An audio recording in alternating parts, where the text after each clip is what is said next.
একটি দরিদ্র পরিবার যাদের টাকা পয়সার প্রচুর অভাব রয়েছে, তবে তারা প্রতিদিন ভালো ভালো খায়, পোলাও, কোরমা, কালিয়া যা ইচ্ছে খেয়ে থাকে। অথচ ঘরে তাদের ভাঙা খাট, নড়বড়ে পুরাতন জোড়াতালি মারা সবকিছু। ঘরে যদি হঠাৎ অতিথি এসে পড়ে, ব্র্যান্ডেড সিগারেট এর সাথে দেয় দামি কফি, সেটাও আবার বরুমে করে। দেখা যায় তারা গরিব, তাদের কফি ড্রিঙ্ক করার কাপ পর্যন্ত নেই, তবে বরুমগুলো এক্সপেন্সিভ সেটা আবার প্রকাশ পায়। আবার দেখা যায় তাদের জামা কাপড় পরিষ্কার করার আলাদা লোক রয়েছে। কি অদ্ভুত! তাহলে প্রশ্ন আসতে পারে, এই অদ্ভুত আচরণের কারণ কি?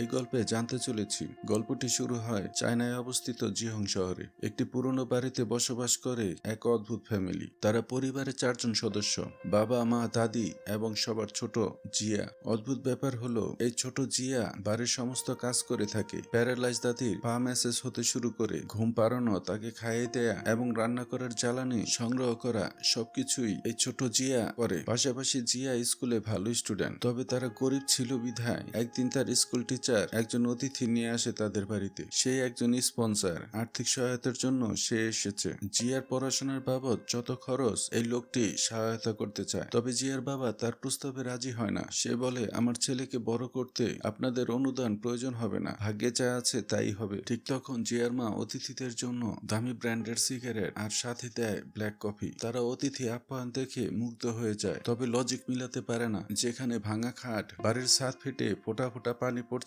মেঝেতে, সবকিছুই পুরাতন জোড়াতালি দিয়ে মেরামত করা। বাড়ির সমস্ত কিছু দেখে তারা কনফিউজড হয়ে পড়ে। আর তারা এই বাড়িতে বেশিক্ষণ থাকে না। বাড়ি থেকে বের হওয়ার সময় ভদ্রলোকটি শিক্ষিকাকে বলে, আপনি আমাকে কোথায় নিয়ে এসেছেন? যেখানে তারা গরিব, কিন্তু আচার আচরণে মোটেও সেটা প্রকাশ পায় না। এরপর ঘটে অবাক করা কাণ্ড। জিয়ার মা একটি ছোট জায়গায় কিছু ময়লা কাপড় চোপড় রাখে। দেখা যায় যে ভেতর থেকে কেউ একজন ফ্রেশ কাপড় ভাঁজ করা অবস্থায় তাদেরকে ফেরত দিচ্ছে। এতে বোঝা যায় কাপড় চোপড় ধোয়ার জন্য আলাদা লোক রয়েছে। এরপর জিয়ার বাবা মা বাড়ি থেকে বের হয়। দেখা যায় বাইরে একটি লাক্সারি গাড়ি অপেক্ষা করছে তাদের জন্য। গাড়ির ভিতরে জিয়ার বাবা তার মাকে বলে, তুমি যে দামি ঘড়িটা পরেছ, জিয়া যদি দেখে ফেলে কি জবাব দিব? আর অন্যদিকে জিয়া যখন স্কুলে যাচ্ছিল, ওমা, জিয়ার প্যারালাইজ দাদি হুইল চেয়ার থেকে উঠে দাঁড়ায় আর জিয়াকে ফলো করতে থাকে। সে ওয়াকিটকি নিয়ে কিছু লোকদের ইনস্ট্রাকশন দিচ্ছিল। রাস্তার জারুদার হতে শুরু করে অনেকে ইনস্ট্রাকশন অনুযায়ী ফলো করছিল জিয়াকে। রাস্তায় 2 জন ফরেনার কাপল জিয়াকে ইংরেজিতে প্রশ্ন করে। তারা ইংরেজিতে একটি ঠিকানা জানতে চায়। জিয়া সঠিক উত্তর দেয়। এই ফরেনারদের গায়ে ক্যামেরা লাগানো ছিল, যার মাধ্যমে জিয়ার দাদি সবকিছুই মনিটরিং করতে পারছিল। আসলে জিয়াকে স্কুলে যা যা পড়ানো হয় সের উপরে ভিত্তি করে এই ফরেনার কাপল জিয়াকে প্রশ্ন করে। এরপর জিয়া যখন স্কুলে যায়, এক বয়স্ক দম্পতি জিয়ার সাথে কথা বলার জন্য অপেক্ষা করছিল, হাতে একরাশ বেলুন ও আইসক্রিম নিয়ে। কিন্তু হঠাৎ সিকিউরিটি এসে তাদেরকে বাধা দেয়, যাতে তারা জিয়ার সাথে কথা বলতে না পারে। এরা সবাই জিয়ার বাবার লোক। এরপর দেখা যায় জিয়ার জন্য আনা আইসক্রিম জিয়ার বাবা নিজেই খাচ্ছে, আর বয়স্ক দম্পতিদের বলছে, আপনারা দামি পোশাকে কেন এসেছেন? জিয়ার সন্দেহ হতে পারে এই বয়স্ক দম্পতি ছিল জিয়ার নানা নানি। তারা জিয়ার জন্মদিন সেলিব্রেট করতে এসেছিল, তবে জিয়ার বাবা চায় তারা যেন সাধারণ পোশাক পরে জিয়ার জন্মদিন পালন করতে তাদের বাড়িতে আসে। এরপর জিয়া যখন স্কুল থেকে বাড়ি ফিরছিল, জিয়ার একজন ক্লাসমেট জিয়াকে গাড়িতে উঠতে বলে, তবে জিয়া তাকে না করে দেয়। আসলে জিয়া ধনী বাচ্চাদের সাথে মিলামিশা করতে স্বাচ্ছন্দ্য বোধ করতো না, কিন্তু জিয়ার বাবা মা তো দামি গাড়িতে চলাফেরা করে। জিয়ার পরিবারের এই অদ্ভুত আচরণের কারণ কি? রহস্যের জট এখনই খুলে যাবে। জিয়ার বাবা মা একটি পুরনো বাড়িতে আসে, যেখানে জিয়ার বাবা দরিদ্র অবস্থায় বড় হয়েছিল। একটা সময় সে কঠোর পরিশ্রম করে অনেক ধনী হয়ে যায়, কিন্তু তার বড় ছেলে যেটাই আবদার করেছে সেটাই সাথে সাথে দেয়া হয়েছিল। খাইছে দাইছে ঘুমাইছে আর আবালের মতো বড় হয়েছে। একটা সময় আসে তারা বুঝতে পারে তাদের বড় ছেলেকে তারা মানুষ করতে ভুল করে ফেলেছে। এর ফলে তারা সিদ্ধান্ত নেয় যে তাদের ছোট ছেলে অর্থাৎ জিয়াকে আভিজাত্য ও বিলাসিতা থেকে দূরে রেখে তাকে বড় করে তুলবে। আর তখন থেকেই ছেলেকে মানুষের মতো মানুষ করার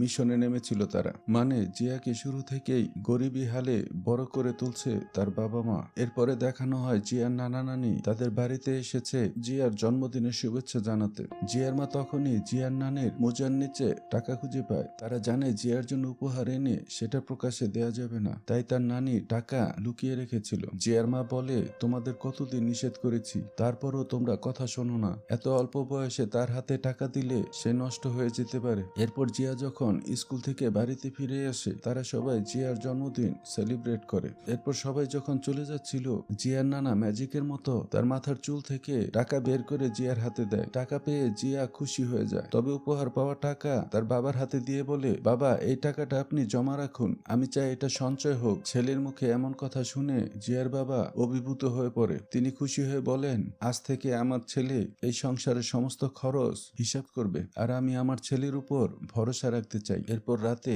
জিয়ার মা তার দাদির পা ধুয়ে দেয়। তার এই কাজের উদ্দেশ্য ছিল জিয়া যেন বড়দের সম্মান করতে শেখে আর তার আচরণে যেন সেই শিক্ষা প্রকাশ পায়। তখন জিয়া সবাইকে জানালো, কাল থেকে আমি বাজার করব আর কিছু টাকা ওখান থেকে সঞ্চয় করে বাবার জন্য একজোড়া জুতো কিনে দিব। এ কথা বলে জিয়া ঘুমিয়ে পড়ে। এরপর জিয়ার বাবা মা চুপি চুপি তাদের ঘরে ফিরে এলেন। তারা সোজা আলমারির পাশে দাঁড়ালেন। বাইরে থেকে আলমারি দেখতে একদম সাধারণ, তবে দরজা খুলতেই ভেতরে রয়েছে একটি গোপন এলিভেটর। এটা ছিল পর্দার আড়ালে শক্তিশালী একটি সাম্রাজ্য। এই গোপন অফিসের কাজটাই ছিল এই পরিবারকে গরিব দেখানো। অফিসে ঢুকে জিয়ার বাবা সবাইকে ধন্যবাদ জানায় আরো একটা সফল দিন পার করার জন্য। সমস্ত লোকগুলো জিয়াকে দক্ষ বানাতে নিয়োজিত।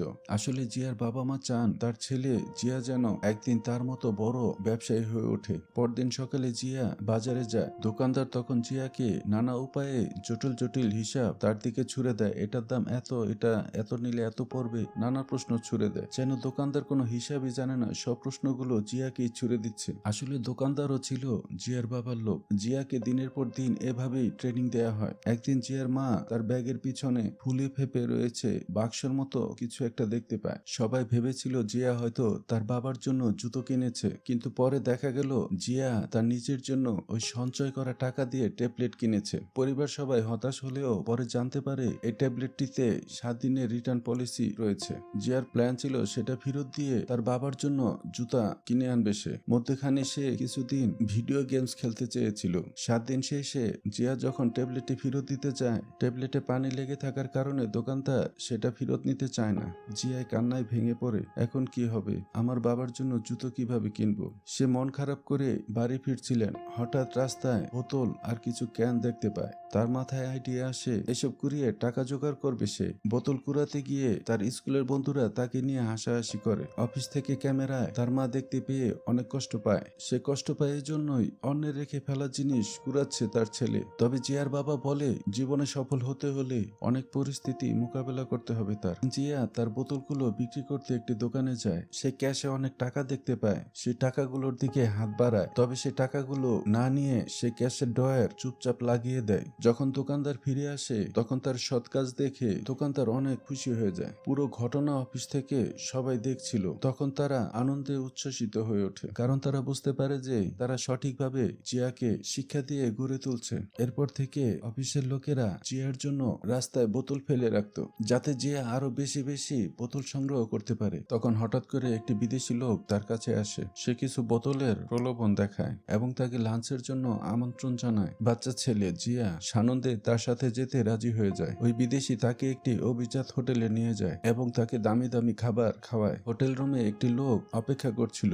সে জিয়াকে বলে, আমি তোমার বোতলগুলো সব কিনে নিব, তুমি যদি রাজি হও তাহলে ফ্রেশ হয়ে নাও। জিয়া তার প্রস্তাবে রাজি হয় এবং সে গোসল করতে চলে যায়। এমন সময় সেই লোকটি জিয়ার কাছে যায় এবং গল্প করতে শুরু করে। আর তখন জিয়া পরিবারের সদস্যরা জানতে পারে যে তাকে একটি বিশাল হোটেলে নিয়ে যাওয়া হয়েছে। তারা খুব দ্রুত সেখানে পৌঁছে যায় এবং ওই লোকটিকে ধরে ফেলে। কিছুক্ষণ পর জানা যায় যে লোকটি জিয়ার সাথে গল্প করছিল আসলে সে আর কেউ নয়, জিয়ার বড় ভাই। জিয়ার বাবা মা সেখানে আসলে সে বলে, আমি আমার ছোট ভাইকে অনেক মিস করছি, তাই তার সাথে গল্প করতে চেয়েছিলাম। জিয়ার বাবা এতে মোটেও খুশি হয় না, আর সে তার ছেলেকে ভবিষ্যতে এমন কাজ করতে নিষেধ করে দেয়। এরপর একদিন জিয়া খেলার মাঠ থেকে অনেক বোতল সংগ্রহ করে আর সেগুলো বিক্রি করে তার বাবার জন্য নতুন এক জোড়া জুতো কিনে দেয়। এরপর স্কুল থেকে স্পোর্টস টিচার তাদের বাড়িতে আসেন। তিনি জিয়ার বাবা মাকে বলেন, আপনার ছেলে খেলাধুলায় অনেক পারদর্শী। স্কুল থেকে সিদ্ধান্ত নেওয়া হয়েছে আগামী দৌড় প্রতিযোগিতায় ওকে অংশ নিতে হবে। কিন্তু তার বাবা মা ভিতরে ভিতরে চিন্তিত হয়ে পড়ে।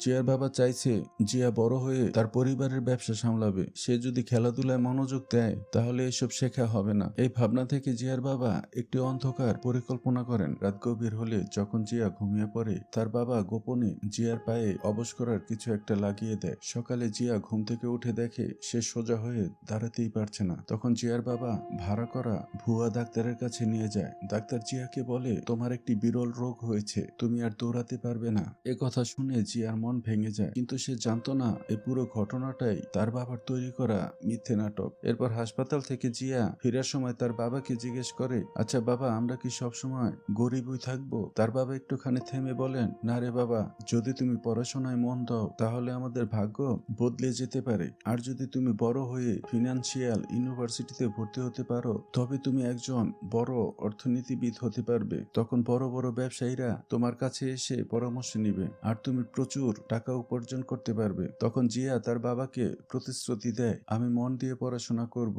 জিয়ার বাবা তার কথা শুনে খুশি হয়ে যায় আর যার পুরস্কার স্বরূপ তিনি জিয়াকে একটি নতুন সাইকেল কিনে দেন। এরপর কয়েক বছর কেটে যায়। অধ্যবসায় ও স্বপ্ন পূরণের প্রতিশ্রুতিতে সময়ের স্রোতে জিয়া এখন একদম পরিণত যুবক। এখনো প্রতিদিন সকালে জিয়া তার সাইকেলের পিছনে তার প্রিয় বান্ধবী ফেকে বসিয়ে কলেজে নিয়ে যায়। তাদের সম্পর্ক যদিও কখনো রোমান্টিক ছিল না, তবে এক জায়গায় তাদের মিল, তারা দুজনেই খুব দরিদ্র পরিবার থেকে উঠে আসা। আর প্রতিদিন কলেজ শেষে বাড়ি ফেরার পথে কেউ না কেউ তার কাছে গণিতের জটিল কিছু প্রশ্ন নিয়ে অপেক্ষা করত। আশ্চর্য ব্যাপার যে সে অবলীলায় সব সমাধান করে দিতে পারত। বাড়িতে ফিরে জিয়া শুনতে পায় ভিতরে তার বাবা মা নিজেদের মধ্যে কথা বলছে, জিয়ার জন্য আমরা এত কষ্ট করতেছি, আমাদের ছেলে কি সত্যি ভালো কোনো বিশ্ববিদ্যালয়ে চান্স পাবে? কথাগুলো জিয়া বাহির থেকে শুনতে পায়। সে এক মুহূর্ত দেরি না করে বই নিয়ে বসে পড়ে। দেখা গেল এটাও একটি ট্রেনিং এর অংশ। নাটক সাজিয়ে জিয়াকে পড়তে বসানো। তবে এখনো তার হৃদয়ে খেলাধুলার প্রতি একটা টান রয়ে গেছে। সে মাঝে মাঝে কল্পনা করে সে যদি একজন অ্যাথলেটিক্স হতে পারত।